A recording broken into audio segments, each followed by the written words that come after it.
जब इंसान का जन्म होता है इस संसार में, ईश्वर से उनको दो गिफ्ट मिलती। कौन सी गिफ्ट मिलती है? हर इंसान को दो गिफ्ट मिलती। कौन सी गिफ्ट मिलती है?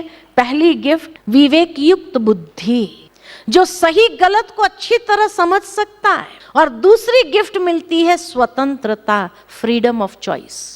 मुझे ये अच्छा करना है या बुरा करना है, ये मेरी अपनी चॉइस है। तो ये दो गिफ्ट हर इंसान को जन्म लेते ही प्राप्त होती, स्वाभाविक है। आज एक छोटा बच्चा होता है ना, उसके सामने भी आप झूठ बोल करके देखो, वो बच्चा तुरंत कहेगा अपनी विवेक युक्त बुद्धि से आपने झूठ बोला। उसको भी समझ है कि ये सही नहीं बोल रहा है, लेकिन उस समय बड़े क्या कहते हैं? चुप बैठ, समझता नहीं, बीच में बोलता है। अब जैसे ही वो बात हमने उसको कही, वो बच्चा चुप तो जरूर हो जाता है, लेकिन उसके अंदर में एक द्वंद्व चलता है कि मेरा विवेक कहता है ये झूठ बोल रहा है, ये सही नहीं बोल रहा है, और ये कहता है मैं समझता नहीं हूँ। क्यों नहीं समझता हूँ? मुझे पता है ये झूठ बोल रहा है। कई बार बच्चे आपके पास आकर बोलते हैं कि भाई हमारे टीचर ने कहा, मैं समझता नहीं, और वो झूठ बोले जा रहे हैं। बच्चे माँ बाप को आकर सुनाते कि नहीं सुनते? तो एक बच्चे के पास भी ये विवेक है, ये बुद्धि है कि ये व्यक्ति सही नहीं कर, लेकिन उस समय जब बड़े ने कहा चुप बैठ, चुप तो हो जाता है, लेकिन फिर उसकी प्रकृति जैसा माहौल उसको मिला,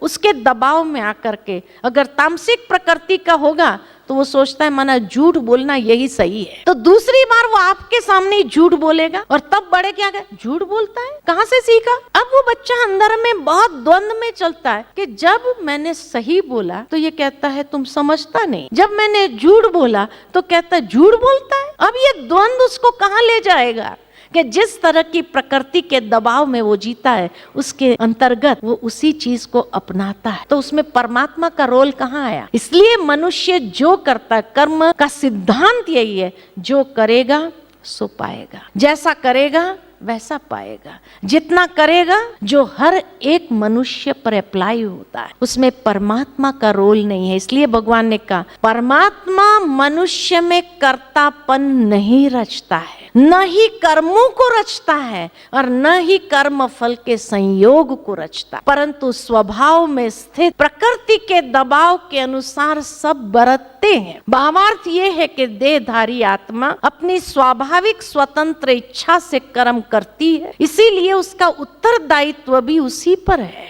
और वही अपने किए का फल भोगती है। परमात्मा किसी के पुण्य कर्म या पाप कर्म के लिए जिम्मेवार नहीं है। बहुत स्पष्ट गीता में ये बात कही गई है, he is not responsible for my actions.